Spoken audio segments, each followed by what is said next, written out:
সত্যেন্দ্রনাথ দত্তের যক্ষের নিবেদন এই কবিতাটা নিয়ে আলোচনা করার আগে আমাদের অনেক তথ্য জানা প্রয়োজন। যেহেতু এই কবিতাটি একেবারে মৌলিক কবিতা নয়, এর যে কন্টেন্ট অর্থাৎ কবিতার যে বিষয়বস্তু সেটা কালিদাসের মেঘদূত কাব্য থেকে বা কালিদাসের মেঘদূত থেকে নেওয়া। এর অনেকটা ঘটনা সেখান থেকে কবি সত্যেন্দ্রনাথ নিজের মতো করে তুলেছেন এবং পদ্যের আকারে বর্ণনা করার চেষ্টা করেছেন। আমরা সবাই জানি বা অনেকেই হয়তো জানি যে কালিদাসের যে সাহিত্যের রান্নাঘর বা গবেষণাগার, সেখানে অনেক সমালোচক, অনেক আলোচক, অনেক সাহিত্যিক উঁকি মেরেছেন দীর্ঘকাল ধরে, কিন্তু উঁকি মেরে তার সবটা উদ্ধার করতে পারেননি। কারণ কালিদাস তালপাতার পুঁথিতে যে সকল জিনিস লিখতেন তার সব ম্যানুস্ক্রিপ্ট কিন্তু পাওয়া যায়নি, যে কারণে তিনি একটা লেখা একবার লিখেছেন নাকি বারে বারে সেটাকে সঠিক করার জন্য সংশোধন করেছেন সেই বিষয়টা আমরা নিশ্চিত করে বলতে পারি না। যাই হোক, আমার ব্যক্তিগতভাবে মনে হয় সরাসরি সত্যেন্দ্রনাথ দত্তের কবিতাটা পড়া উচিত নয়। তার আগে আমাদের উচিত কালিদাসের মেঘদূত কাব্য সম্পর্কে বা তার যে কন্টেন্ট, যেটা সত্যেন্দ্রনাথ অনেকটাই নিয়েছেন, সেই ব্যাপারটা একটু ভালো করে জানা। আমরা সবাই জানি যে কালিদাসের যে লেখা সেটাকে সবাই নিজের মতো করে বোঝার চেষ্টা করেছেন। অবনীন্দ্রনাথ ঠাকুর, রবীন্দ্রনাথ ঠাকুর, বিদ্যাসাগর মহাশয় এবং আরো অনেকে, বহু গবেষক, বহু সাহিত্যিক, বহু আলোচক এটা নিয়ে নিজের মতো করে দেখেছেন এবং ব্যাখ্যা করেছেন।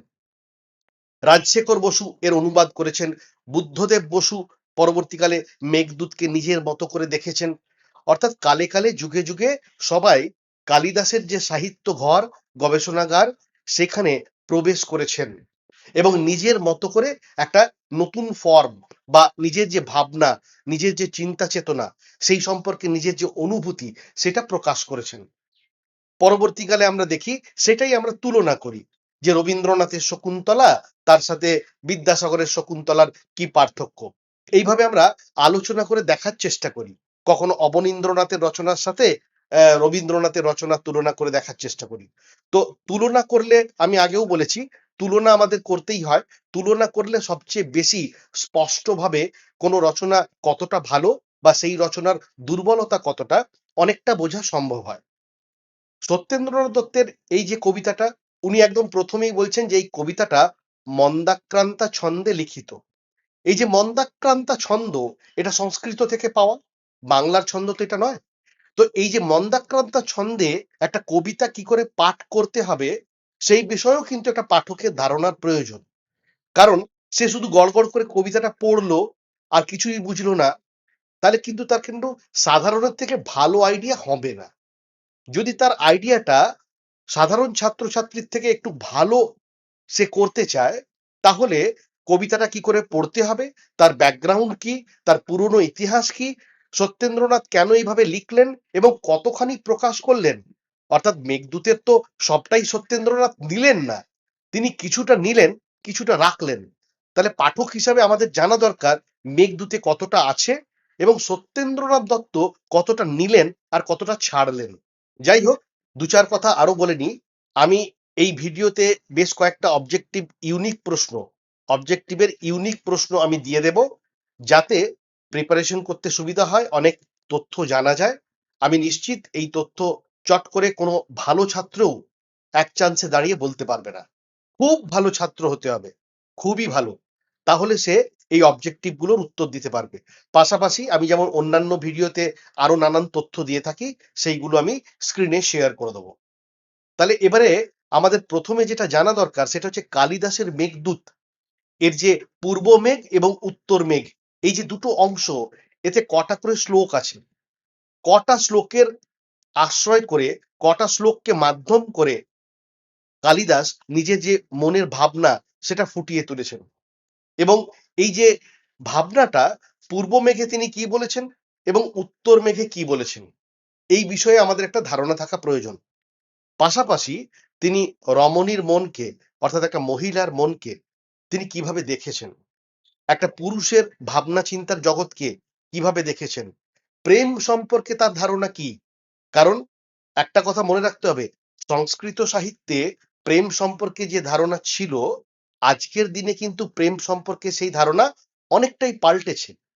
সেজন্য কালিদাসের যিনি রচনার নায়ক বা মূল চরিত্র, তিনি প্রেম সম্পর্কে কি ভাবছেন, যা আজকের নায়ক কিন্তু ভাবে না। সেজন্য এই ব্যাপারগুলো আমাদের খুব পরিষ্কার করে জানা প্রয়োজন। তাহলে কবিতাটা বুঝতে সুবিধা হবে। কারণ কবিতাটা খুব একটা কঠিন নয়, খুব সাধারণ ব্যাপার। কিন্তু তার ব্যাকগ্রাউন্ডটা জানলে আমাদের সবচেয়ে সুবিধা হবে ওই বিষয়টাকে জানার জন্য। তাহলে আমি শুরু করছি যে মেঘদূতের পূর্ব মেঘের অংশটা দিয়ে। কালিদাসের মেঘদূতের পূর্ব মেঘ যে অংশ, সেখানে মোট ৬৬টি শ্লোক রয়েছে এমনটাই দেখা যায়, এবং যে উত্তর মেঘ সেই অংশে ৫৫টি শ্লোক রয়েছে। অর্থাৎ পূর্ব মেঘ এবং উত্তর মেঘ এই দুটি মিলিয়ে মোট ১২১টি শ্লোককে আশ্রয় করে কালিদাস নিজের বক্তব্যকে প্রকাশ করেছেন। কালিদাসের পূর্ব মেঘের যে প্রথম শ্লোক আমি শেয়ার করে দিচ্ছি, এই শ্লোকটি লক্ষ্য করলে দেখা যাবে যে এই শ্লোকের মাধ্যমেই প্রথমেই তিনি ঋণের স্বীকৃতি দিয়েছেন। কেমন ঋণ? ঋণটা হলো রাম সীতা সম্পর্কিত কাহিনীর ঋণ। বিষয়টা একটু পরিষ্কার করে বোঝাই সংক্ষেপে। বিরহী যক্ষ যখন বাসা বাঁধলো রামগিরি পর্বতে, তার জলধারায় একসময় স্নান করতেন সীতা। অর্থাৎ বোঝা যাচ্ছে যে এই সময়কালটা রাম সীতার বনবাসের সময়কাল, বা অন্যভাবে যদি বলি তাহলে বলা যেতে পারে যে সীতা হরণের যে সময়কাল, সেটা হলো এই সময়কাল। এই যে প্রথম শ্লোকের মাধ্যমেই কালিদাস এই ইঙ্গিতটা দিলেন, তার মাধ্যমেই বোঝা যাচ্ছে তিনি পাঠককে তৈরি করলেন এই বিষয়টাকে তুলনার মধ্য দিয়ে দেখার জন্য। তুলনা করে যাতে পাঠক দেখে, বোঝে, তাই তিনি এমন একটা প্রেক্ষাপট তৈরি করলেন। অর্থাৎ একদিকে বিরহী রামের সাথে যক্ষের তুলনা, অন্যদিকে সীতার সাথে যক্ষ প্রিয়ার তুলনা, এইভাবে পাঠক দেখতে পারে। আমরা অনেকেই জানি, প্রায় সবাই জানি, যে রাম হনুমানকে দিয়ে নিজের বার্তা বা মনের কথা সীতার কাছে পাঠিয়েছিলেন। তাহলে প্রশ্ন উঠছে, যক্ষ নিজের বার্তা কাকে আশ্রয় করে পাঠাবেন, কাকে অবলম্বন করে পাঠাবেন? যখন এই চিন্তা যক্ষের মনে উদয় হলো, বা কবি কালিদাসের মনে উদয় হলো, তখন আষাঢ়ের প্রথম মেঘ দেখা দিল। এবং একজন পাঠক হিসাবে এটা আমাদের বুঝতে অসুবিধে হয় না যে আকারে প্রকারে ও ক্ষমতায় এই মেঘ হনুমানের সমান, বা বলা যেতে পারে এই মেঘ হনুমানের অনুজ, তার ছোট ভাই। উত্তর মেঘের যে প্রথম শ্লোক, সেখানেও কিন্তু আমরা বাল্মীকির রচনার প্রতিধ্বনি দেখতে পাচ্ছি, এবং অলকাতেও দেখতে পাওয়া যায় যক্ষপুরীর একাধিক লক্ষণকে। পাশাপাশি যক্ষের যে উন্মত্ততা, সেটা দেখে আমাদের মনে পড়ে কিষ্কিন্ধার রামকে, এবং তার স্ত্রীকে দেখে মনে পড়ে সুন্দরকাণ্ডের সীতাকে। অর্থাৎ পদে পদে আমরা তুলনা করতে বাধ্য হয়ে যাচ্ছি, আর এই তুলনা করছি বলেই আমরা বুঝতে পারবো যে কালিদাসের কোন দিকটা খুব ভালো আর কোথায় দুর্বলতা। যে কোনো মনোযোগী পাঠক যদি মেঘদূত রচনাটি মন দিয়ে পড়ে, তাহলে বুঝতে পারবেন যে কালিদাস এই রচনাটা সম্পূর্ণ লেখার আগেই তার মনের মধ্যে এই রচনার একটা প্লট তিনি তৈরি করেছিলেন। অর্থাৎ তিনি একেবারে সঠিকভাবে এটা জানতেন, সচেতনভাবে এটা জানতেন যে তিনি কি লিখতে যাচ্ছেন, কি প্রকাশ করছেন। মেঘদূত যে কাব্য, তার সূচনাতেই আমরা দেখি একদম প্রথমেই যেন নৌকা ঘাট থেকে যাত্রা করতে শুরু করেছে। অর্থাৎ কাব্যের প্রথম থেকেই একটা গতি রয়েছে। প্রথম শ্লোকের হাত ধরেই তিনি যক্ষের প্রাক্তন এবং বর্তমান অবস্থা পাঠককে বুঝিয়ে দিয়েছেন, এবং তিনি একটুও দেরি না করে দ্বিতীয় শ্লোকেই টেনে আনলেন মেঘকে, এবং তারপর তৃতীয়, চতুর্থ এবং পঞ্চম শ্লোকের হাত ধরে পাঠক বুঝতে পারলো মেঘকে দেখে যক্ষের কি মনে হলো, সে কি স্থির করলো, সে কি ভাবতে শুরু করলো। অর্থাৎ বেদনা, চিন্তা এবং সংকল্প, এই যে তিনটে স্তর, এই তিনটে স্তরকে মাত্র ৩-৪টে শ্লোকের মাধ্যমে কালিদাস প্রকাশ করলেন। এবং আমরা দেখতে পাই যে যে ষষ্ঠ শ্লোক থেকেই কবি যক্ষের আবেদন শুরু করে দিলেন। অর্থাৎ পাঠক দেখতে পেল যক্ষের যে সংকল্প এবং কাজ তার মধ্যে কিন্তু অন্য কোনো প্রসঙ্গ স্থান পেল না। এবং যে কোনো পাঠক এটা একবার পড়লেই বুঝতে পারবে যে এই যে ষষ্ঠ শ্লোক থেকে যক্ষের আবেদন শুরু হলো, এটা শেষ হলো একেবারে উত্তর মেঘের শেষ শ্লোকে গিয়ে। এখানে আরেকটা বিষয় লক্ষণীয় যে কবি কালিদাস তার নিজের জবানিতে একটা কথাও বললেন না। দীর্ঘ পথ পেরিয়ে অলোকাকে দেখে যক্ষপ্রিয়াকে ভালো করে দেখার পর, তাকে যক্ষের বার্তা শোনানোর পর যখন মেঘ তার নিজের কর্তব্য শেষ করলো, তখন আমরা দেখতে পাই যক্ষ আর তিনটি মাত্র শ্লোকের হাত ধরে নিজের আবার একটা আবেদন জানালো। এর পাশাপাশি আরেকটা কথা বলা প্রয়োজন যে এই যে শ্লোকগুলো কালিদাস লিখেছেন এটা একে অপরের সাথে এমনভাবে সম্পৃক্ত যে আলাদা করে কোনো শ্লোককে পড়লে ঠিক তৃপ্তি হবে না। মনে হবে এর আগের শ্লোকে তিনি কি লিখেছেন সেটা জানি, সেটা পড়ি। অর্থাৎ এক একটি শ্লোক একে অপরের সাথে ভাবনার জন্য এমনভাবে জড়িত যে দুটো শ্লোকই জানা দরকার। কোনো একটা শ্লোক আলাদা করে পড়া সম্ভব নয়। অর্থাৎ তার ভাবনার যে চেন, তার ভাবনার যে প্রবাহ, সেটাকে জানতে গেলে সব শ্লোকগুলি পর পর পড়া প্রয়োজন। তাহলেই পাঠক এর রস উপলব্ধি করতে পারবে। আর এ কারণেই অনেক সমালোচক বলেন যে মেঘদূতের যে আবেদন সেটা উপলব্ধি করতে গেলে তার সমগ্রতার মধ্য দিয়ে উপলব্ধি করতে হবে। তাই পাঠক হিসেবে আমরা বলতেই পারি যে যে গুণে মেঘদূত একজন পাঠককে আকৃষ্ট করে রাখে বা ধরে রাখে সেটা হলো এই কাব্যের গতি। কাব্যের মধ্যে পাঠক দেখতে পায় যে এই যে মেঘ, যাকে অনুকূল বায়ু ধীরে ধীরে ভাসিয়ে নিয়ে এগিয়ে চলেছে, তা শুধু এগিয়ে যায়নি, এগিয়ে যাওয়ার পথে সে অনেক কিছু লক্ষ্য করছে। এবং এই মেঘ চলার সাথে শুধু মেঘ চলে না, পাঠকও তার সাথে চলতে থাকে। অনেক সমালোচক মনে করেন যে মেঘদূতের যে কাহিনী সেটা আধুনিক উপন্যাসের মতো। আবার অন্যদিকে অনেকে মনে করেন যে এই যে কাহিনী এটা রস আশ্রিত একটা ভ্রমণ কাহিনী, এমনটাও বলা যেতে পারে। পাশাপাশি এর কাহিনীর মধ্যে এমন একটা নাটকীয়তা স্পষ্টভাবে আমরা লক্ষ্য করতে পারি, যেখানে একজন বক্তা রয়েছে, একজন শ্রোতা রয়েছে, সেটাও আমাদেরকে অভিভূত করে। তাই এর থেকে পরিষ্কার বোঝা যায় যে কালিদাস একজন বর্ণনা প্রধান কবি। যাই হোক, মেঘদূত এই যে কাব্যটি, এর গড়ন অনেকটা পিরামিডের মতো। এর যে পাদদেশ সেখানে রয়েছে ভৌগোলিক বিবরণ, মধ্যভাগ সেখানে রয়েছে অলকা, আর তার চূড়ায় অধিষ্ঠিত এক নারী মূর্তি। প্রথম থেকে শেষ পর্যন্ত পাঠক একটা চিত্রশালাকে যেন অতিক্রম করে যায়। সে কারণেই অনেক পাঠক বলেন বা অনেক সমালোচক বলেন যে শুধুমাত্র বর্ণনার উপর নির্ভর করে এই ধরনের কাব্য ভারতবর্ষে সম্ভবত আর দ্বিতীয় লেখা হয়নি। এখানে একটা কথা বিশেষভাবে লক্ষ্য করার মতো। কথাটা কি? কথাটা হলো যক্ষ তার পত্নীর বিরহে কাতর হয়েছে। যক্ষ তার পত্নীর বিরহে কাতর হয়েছে। এই বিষয়ে কবি কালিদাস যাই বলুক না কেন, পাঠক হিসেবে আমরা কিন্তু সেই বিষয়টাতে একেবারে নিশ্চিত হতে পারি না। কারণ কারণ তার আচরণ দেখানো হচ্ছে যে সে রোগা হয়ে যাচ্ছে, সে চিন্তায় শুকিয়ে যাচ্ছে, হাত থেকে তার বালা খসে পড়ছে, তার মাথার ঠিক নেই। এইসব তথ্য হিসেবে পাঠককে বলা হচ্ছে। কিন্তু আমরা তার আচরণে কি দেখি?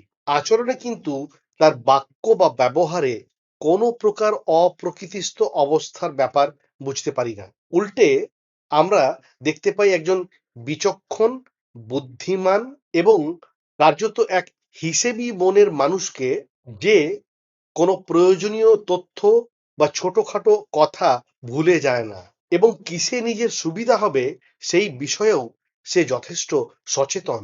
সে কারণেই প্রেমিক বলতে আমরা যেটা বুঝি, সেই প্রেমিক কিন্তু এই যক্ষ বটেন কিনা সেই বিষয়ে কিন্তু পাঠক হিসেবে আমাদের মনে সন্দেহ রয়েছে। কারণ এই প্রেমিক কাণ্ডজ্ঞান হারায় না, সে পদে পদে যুক্তিকে মেনে চলে, সে সচেতন এবং সে লজিকে কোনো ভুল করে না। যক্ষ এখানে যে মেঘকে বার্তাবহ করেছিল সেখানে তার কবি স্বভাবকে আমরা পাঠক হিসেবে দেখতে পাই। কালিদাস সম্ভবত এই কবি স্বভাবকেই অপ্রকৃতিস্থ অবস্থায় রয়েছে বলে বোঝাতে চেয়েছেন। অর্থাৎ এই যে কবি স্বভাব, এটাই অপ্রকৃতিস্থতার লক্ষণ। এটা কবির যুক্তি, এটা কবির পক্ষের কথা, কিন্তু পাঠক কি এটা মেনে নেবে তার আচরণ দেখে? অন্যভাবে বলা যায়, কবি যক্ষের চরিত্রের প্রতি একটু করুণা দেখিয়েছেন। পাঠক হিসেবে আমাদের মনে হয় এই মন্তব্য আমরা যক্ষের মুখ দিয়েও শুনতে পেতে পারতাম, কিন্তু এখানে কথাটা কবি বলছেন তার উপর করুণা প্রকাশ করে।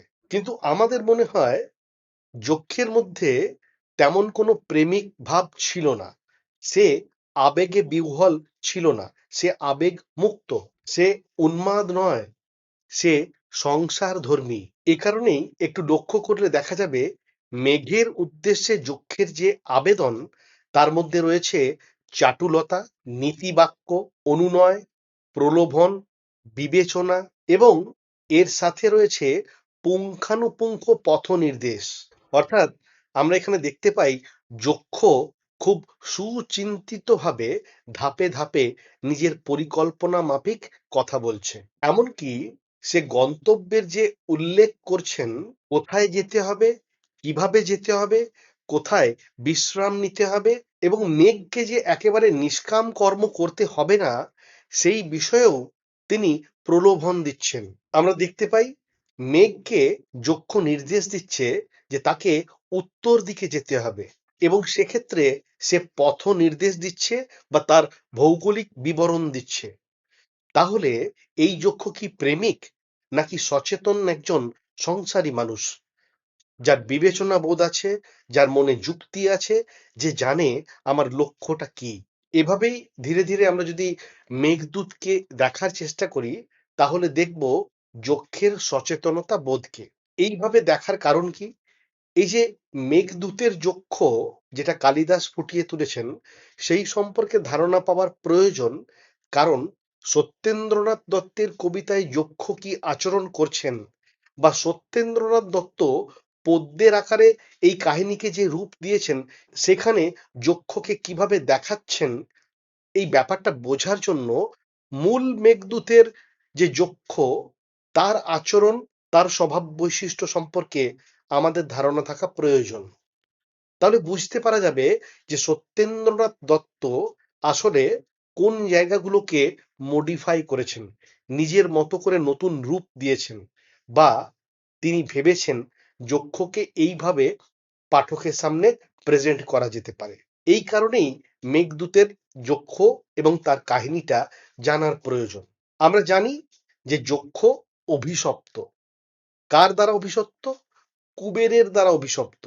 কারণ কুবের শিবের পুজো করেন, এবং শিবের পুজো করার জন্য যক্ষ প্রতিদিন তাকে ফুল তুলে এনে দেয়। এই ফুল তোলার কাজে একদিন অবহেলা করার জন্য কুবের তাকে অভিশাপ দেয়। এই অভিশাপে অভিশপ্ত হয়ে যক্ষ তার প্রিয়ার থেকে দূরে সরে যায়। এই যে দূরে সরে যাওয়া, এখানে যক্ষ কিন্তু নিজের জন্য খুব একটা অনুতাপ করেননি। তার চিন্তা হয়েছে তার প্রিয়া, সে যেন ঠিক থাকে। তার মনে হয়েছে সে যেন এই বার্তাটা পায় যে আমি বেঁচে আছি, আমার জন্য দুশ্চিন্তা করার কোনো কারণ নেই, বা আমার জন্য দুশ্চিন্তায় সে যেন মারা না যায়, তার যেন কষ্ট না হয়। এখানে যক্ষ এই ধরনের মনোভাব পোষণ করেছে। যাই হোক, এভাবেই ধীরে ধীরে আমরা দেখার চেষ্টা করব, এবং পাশাপাশি আমি কবিতাটাও খানিকটা পাঠ শুনিয়ে দেব, যে মন্দাক্রান্তা ছন্দে এই কবিতাটা কিভাবে পড়া প্রয়োজন। কারণ একটা জিনিস এখানে প্রথমেই লক্ষ্য করতে হবে, কালিদাসের যে লেখা মেঘদূত, সেটার মধ্যে কিন্তু একটা গতি রয়েছে, একটা পরিকল্পনা রয়েছে, এবং যক্ষের একটা উদ্দেশ্য রয়েছে। কিন্তু সত্যেন্দ্রনাথ দত্তের লেখা কবিতাটা যেটা পদ্যরূপ, সেখানে কিন্তু মন্দাক্রান্তা ছন্দের কথা বলা হয়েছে। অর্থাৎ গুরুগম্ভীর, যার লয়টা ধীর, ধীরে সুস্থে আরামে দুঃখ প্রকাশ করছে, মনের ব্যথা প্রকাশ করছে। সেটা তো আর হড়বড় করে কেউ বলতে পারে না, তাড়াতাড়ির মধ্যে বলতে পারে না। সে তো সময় নিয়ে ধীরে ধীরে তাই বলবে। তো সত্যেন্দ্রনাথ কিভাবে দেখাচ্ছেন? এবং মেঘদূতে যক্ষ কেমন, এই ধারণাটা পেলে আমার মনে হয় পুরো ধারণাটা পরিষ্কার হবে। মেঘদূত কাব্যে যক্ষ কতটা বিবেচনার দিক থেকে প্রখর, সেই বিষয়টা একটা বিষয় দেখলেই বোঝা যাবে। সেটা হলো, মেঘকে যখন তিনি বার্তা দিচ্ছেন যে আমার যে মনের কথা সেটা তুমি আমার প্রিয়ার কাছে পৌঁছে দাও, এই পৌঁছে দেওয়ার ক্ষেত্রে যখন তিনি গতিপথ বলছেন, ভৌগোলিক বিবরণ বলছেন, তখন মেঘের 5 বার বিশ্রামের কথা তিনি বলছেন। 5 বার। অত লম্বা রাস্তা সে যাবে, সেই জন্য 5 বার বিশ্রাম নেবার কথা বলছেন। একবার আম্রকূট পর্বতে, একবার নিচই পর্বতে, একবার উজ্জয়িনীর ভবনের সামনে, একবার কনখলের সমীপবর্তী হিমাচলে এবং শেষে কৈলাসে। অর্থাৎ মেঘের পুষ্টি সাধন এবং তার বিনোদন, পাশাপাশি তার বিশ্রাম, একথা যক্ষ খেয়াল রেখেছে, তাই সচেতনভাবে তাকে একথা সে বলতে পেরেছে। অন্যদিকে যক্ষের যে সুবুদ্ধি ও সাবধানতার প্রমাণ আমরা পাই, সেটা কিসে? তিনি মেঘকে বলে দিচ্ছেন যে মেঘ কোন জায়গা থেকে তার যক্ষ প্রিয়াকে দেখবে এবং কেমন করে তাকাবে, পাশাপাশি কথা বলার জন্য কতক্ষণ অপেক্ষা করবে, কেমন করে তার মানিনীর ঘুম ভাঙাবে, পাশাপাশি কি সম্ভাষণ করবে, একদম প্রথমে কি উচ্চারণ করবে, এই সমস্তই যক্ষ স্পষ্টভাবে মেঘকে নির্দেশ দিয়েছে। একটা ধাপও কিন্তু পেরিয়ে যায়নি, ডিটেলে গেছে, পর পর পর পর গেছে। তাহলে এই যক্ষ কতখানি সচেতন, একথা আমরা বুঝতে পারছি। ইনি সেই প্রেমিক নন যিনি অন্ধ হয়ে গেছেন, যিনি বিরহে কাতর, যিনি পাগল হয়ে গেছেন, যিনি উন্মত্ত হয়ে গেছেন। এই প্রেমিক, এই যক্ষ কিন্তু নন। কারণ এই গ্রন্থ মধ্যে আমরা তার সাবধানতা, তার বুদ্ধি, তার বিচক্ষণতা এবং পরিকল্পনার প্রমাণ আমরা বারে বারে পাচ্ছি। তাই আমরা একথা বলতে পারি যে কবির বর্ণনাতে যক্ষের কাতরতা যতটা দেখানো হয়েছে, আচরণের কিন্তু তার প্রমাণ আমরা পাই না। কারণ সে নিজে কষ্টে আছে বলে সে একেবারেও দুঃখী নয়। তার চিন্তা কি? তার চিন্তা বিরহে যেন তার প্রিয়া প্রাণ ত্যাগ না করে। যক্ষ বারবার এই বিষয়ে জোর দিয়েছে যে আমি একেবারে ঠিক আছি, বেঁচে আছি, ভালো আছি, এই খবরটা তুমি আমার প্রিয়ার কাছে পৌঁছে দাও। এই বার্তাটা দেবার জন্যই সে বারবার জোর দিয়েছে, বারবার মেঘকে আকুতি জানিয়েছে। যাই হোক, আমরা যাকে প্রেম বলি তার শিকড়ে যে কামের গন্ধ রয়েছে, এই নিয়ে কোনো সন্দেহ নেই। নানান ফর্মে সেটা নানান পরিস্থিতিতে কাজ করে। অর্থাৎ যাতে কামের গন্ধ নেই, সেই প্রেমকে আমরা প্রেম বলে মনে করি না।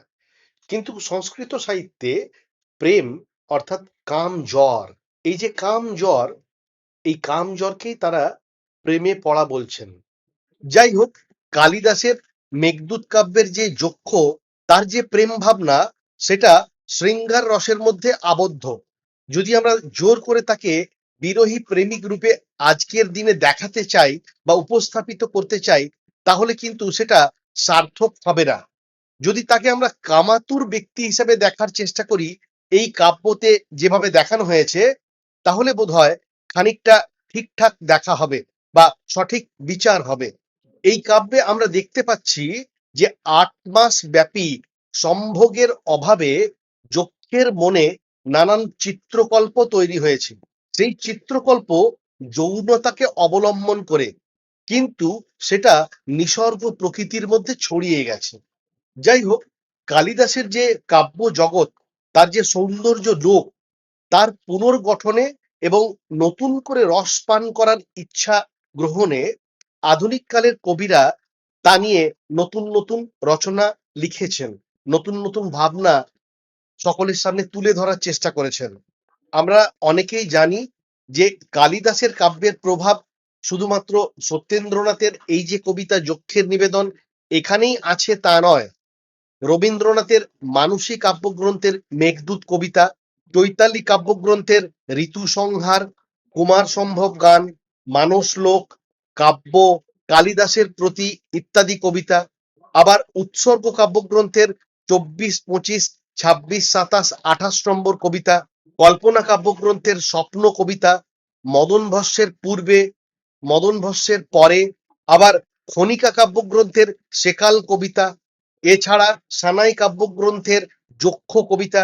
অর্থাৎ রবীন্দ্রনাথ সারা জীবন অনেক কবিতা লিখেছেন, যার মধ্যে কালিদাসের একটা প্রভাব আমরা দেখেছি। তিনি অতীতে সঞ্চরণ করেছেন, কিন্তু নিজের মতো করে নতুন ভাবে পরিবেশন করেছেন। শুধু কবিতা নয়, অন্যান্য অনেক রচনাতেই কালিদাসের প্রভাব আমরা দেখতে পাই। বিশেষত রবীন্দ্রনাথের কথা যদি বলি, একটা কথা আমাদের মনে রাখতে হবে যে সংস্কৃত সাহিত্য যখন লেখা হতো, তখন তার উদ্দেশ্য ছিল বিদ্বান ও বিদগ্ধ পাঠকদেরকে সন্তুষ্ট করা। আর এই কারণেই তার শব্দ ভান্ডার, সমাসবদ্ধ পদ, পাশাপাশি বিভিন্ন ছন্দের যে ঐশ্বর্য, তা দেখে বিদগ্ধজন বা বিদ্বানরা মুগ্ধ হতেন। এই ধরনের কাব্যের মূল উদ্দেশ্য ছিল কয়েকটা নির্দিষ্ট রসের সৃষ্টি করা, বিশেষত শৃঙ্গার রস। সত্যেন্দ্রনাথ দত্ত কালিদাসের কাব্য থেকে অনুপ্রাণিত হয়ে নিজের কবিতার উপাদান সংগ্রহ করেছেন, কিন্তু তার সাথে তার যে কবিত্ব, তার যে ছন্দ জ্ঞান এবং তার যে মৌলিকতা, সেটাও কিন্তু জুড়ে রয়েছে। তাই পুরনো রচনাকে নতুন করে পরিবেশন করার যে ইচ্ছে বা যে পদ্ধতি বা যে মৌলিকতা বা যে নতুন চিন্তাকে সত্যেন্দ্রনাথ দেখিয়েছেন, সেখানে পূর্ববর্তী কবি কালিদাসের প্রভাব স্পষ্টত থাকলেও কবি সত্যেন্দ্রনাথের একটা স্বতন্ত্রতা আমরা লক্ষ্য করি। সত্যেন্দ্রনাথ দত্তের কবিতাতেও আমরা দেখতে পাই যক্ষ তার বিরহ ব্যথাকে প্রকাশ করছে। মেঘের কাছে তার একটা কাতর নিবেদন রয়েছে। সে মেঘকে এমন ভাবে সম্বোধন করছে যাতে মেঘ তার বার্তা বহন করে নিয়ে যায় তার প্রিয়ার কাছে। এই কবিতাতে আমরা দেখতে কি পাই? দেখতে পাই যে যক্ষ তার বিরহ ব্যথায় কাতর এবং মানসিকভাবে সে চঞ্চল, যে কারণে মেঘকে আশ্রয় করে তাকে অবলম্বন করে সে তার মনের কথাকে পাঠাতে চায়। একদম প্রথমেই একজন পাঠক লক্ষ্য করতে পারবে যে কবিতার প্রথম দিকে সত্যেন্দ্রনাথ মেঘের স্তুতি করেছেন, অর্থাৎ মেঘকে প্রথমেই প্রশংসা করছেন। কারণ যক্ষ জানে যে এই অচেতন মেঘ, একে সচেতন করতে হবে। এই অচেতন মেঘকে সচেতন করতে গেলে তার স্তুতি বাক্য পাঠ করা প্রয়োজন, না হলে সে আমার কথা শুনবে না। অর্থাৎ কার্যত এটা বলা যেতে পারে, নিজের কাজ আদায় করার জন্য বা নিজের মনের কথা যাতে সঠিকভাবে পৌঁছে যায়, সেই ব্যাপারটা নিশ্চিত করার জন্য যক্ষ প্রথমেই একটা পরিকল্পনা করেছে।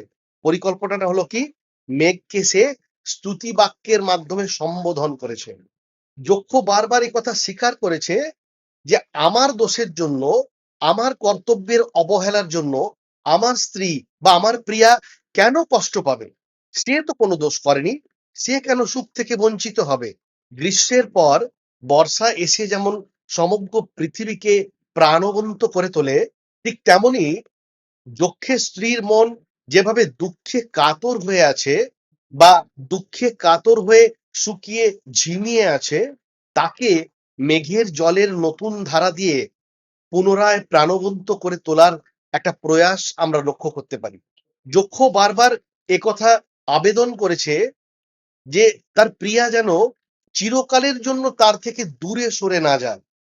আচ্ছা, এই প্রসঙ্গে আরেকটা কথা বলি যে সংস্কৃত ব্যাকরণের যে খুঁটিনাটি, তা নিয়ে মাথা ঘামিয়ে কজন পাঠক মূল রচনার রস গ্রহণ করতে পারেন বা চেষ্টা করেন?